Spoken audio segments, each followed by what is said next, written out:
Assalamualaikum warahmatullahi wabarakatuh. Skenario hidup tiap orang itu berbeda-beda.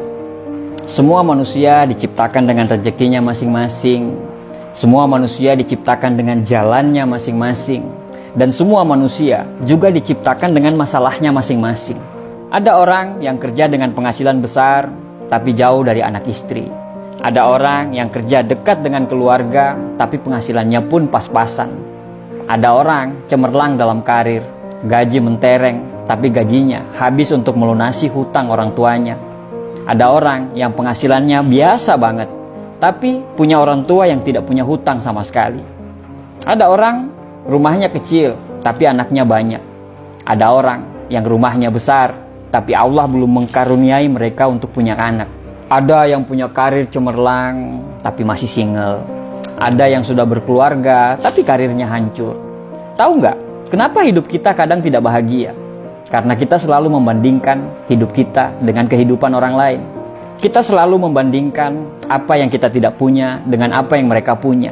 Membandingkan jalan mereka yang lurus-lurus saja, katamu, sedangkan jalan kita penuh liku dan tanjakan.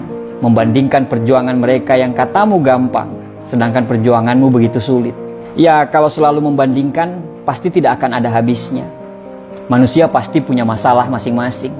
Masing-masing pasti punya perangnya dalam hidup. Jalan kita sebenarnya sama-sama terjal. Cuman yang membedakan itu jenis batunya saja. Masalah kita itu sebenarnya sama-sama sulit. Cuman yang membedakan jenis masalahnya saja.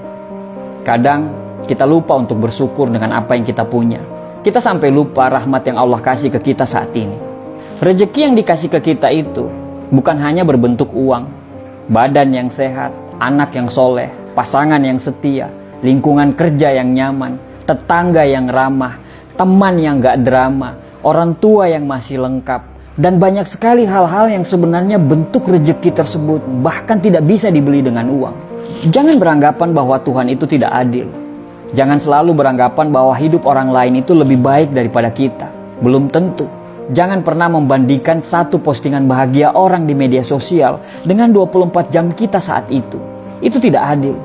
Dikala kita mengeluhkan tentang pekerjaan kita, bagi para pengangguran, pekerjaan kita itu adalah impian mereka. Dikala kita selalu mengeluhkan tentang anak kita yang berisik dan susah diatur, tapi anak kita yang berisik itu adalah impian semua wanita yang ditakdirkan untuk tidak bisa punya anak. Rumah kecil yang selalu bocor itu adalah impian orang-orang yang terusir dan tergusur. Harta kita yang sedikit itu adalah impian bagi orang-orang yang dikejar hutang.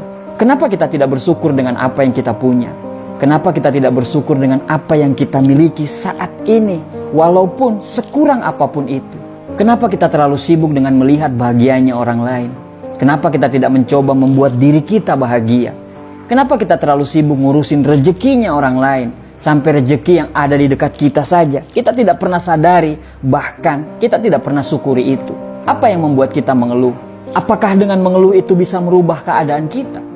Taruhlah kita lagi susah sekarang. Kita lagi berada di fase yang begitu sangat perih dalam hidup ini. Tapi bukankah Tuhan selalu memberikan kita masalah, selalu dengan jalan keluarnya? Jangan tangisi keluhan dan masalah itu. Tugas kita adalah mencari jalan keluar dan solusinya. Tidak akan ada jalan keluar bila kita selalu mengeluh dan lupa bersyukur. Karena syarat untuk menemukan jalan keluar tersebut adalah dengan berpikir jernih. Berpikir jernih hanya bisa dilakukan orang-orang yang pandai bersyukur dan ikhlas. Memang terkadang apa yang terjadi susah kita mengerti. Tapi sebenarnya kalau Tuhan menciptakan kesedihan, Tuhan juga pasti menciptakan kebahagiaan. Karena sedih dan bahagia selalu jalan beriringan. Allah itu sayang sama kita. Kita saja yang kurang bersyukur. Tuhan itu selalu menjaga kita. Tapi kita saja yang tidak tahu diri. Tidak peduli seberapa buruk perjalanan hidup yang kamu lagi alami sekarang. Saat kamu bangun pagi besok, ucapkanlah rasa syukur. Alhamdulillah, karena kita masih diberikan kesempatan untuk melihat mentari pagi. Tidak ada penderitaan yang abadi, begitu juga dengan kebahagiaan. Kecuali bagi orang-orang yang pandai bersyukur. Insya Allah, dia akan selamanya merasa bahagia. Bersyukur itu jauh lebih mulia daripada selalu mengeluh dan mengutuk keadaan. Karena dengan selalu bersyukur, kita bisa membebaskan diri kita dari rasa cemas dan rasa bersalah. Nikmati semuanya yang kamu miliki saat ini. Jika sedih, jangan terlalu jatuh. Jika senang, jangan terlalu terlena. Sertakanlah selalu rasa syukur dalam setiap hidup yang kita miliki. Bahkan, walaupun cuma sendal jepit yang Anda pakai sekarang, bersyukurlah. Karena sendal jepitmu itu adalah impian bagi orang-orang yang tidak punya kaki. Ada pepatah Jawa mengatakan, sejatine urip kuwi mung sawang sinawang. Terkadang, kita melihat hidup orang lain itu jauh lebih enak daripada kita. Tapi mungkin saja dia lebih susah, tapi dia tidak pernah mengeluh. Hakikat hidup ini adalah persoalan bagaimana seseorang memandang dan melihat sebuah kehidupan. Terakhir, tarik nafas panjang, bersyukurlah dengan nikmat dan karunia hari ini. Tersenyumlah dan lanjutkan perjuanganmu. Terima kasih.